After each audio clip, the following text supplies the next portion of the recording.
Proper grip and setup are crucial to making a good golf swing, but the distance and accuracy of your shots are determined in one single moment. In this week's lesson on the links, Rivers Edge Club Pro Eric Granata talks about the most important part of the golf swing, impact position. The single most important part of the golf swing, no matter what we do to get there, is how we come into the ball at impact. And that's really what's going to dictate how far the ball goes, how crisply we hit the shot, and how much control we have over the golf ball throughout the swing. And to feel what an impact is going to feel like, I'm going to lean the club slightly forward. I'm going to turn my hips so most of my weight's on my left side, and I'm just going to kind of push that club into the ground. So I can know what that feels like, so when I go to make a full swing, it's going to give me a good idea of if I'm doing it right. So if you know what the impact position feels like, one of the things that has to happen is we have to get to our left side. And a good way of thinking about this is turning your right side to the target.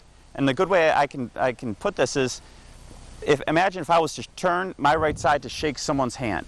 That's the feeling I'm going to want, to have my body turning through this golf ball to give that good feeling. Another good way to illustrate what a good impact position will feel like is take a tee and put it down into the ground.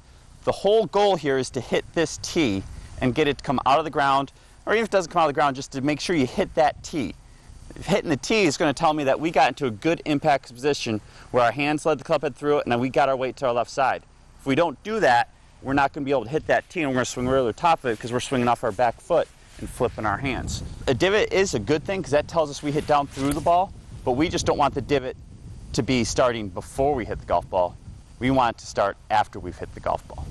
Probably the most common thing that we see is people swinging off their right foot and trying to help that ball up and trying to create angle to get that ball going up in the air when they don't need to. The golf clubs are designed, and they have loft on them. They are designed to get the ball airborne. We just have to trust the club and let it do its job.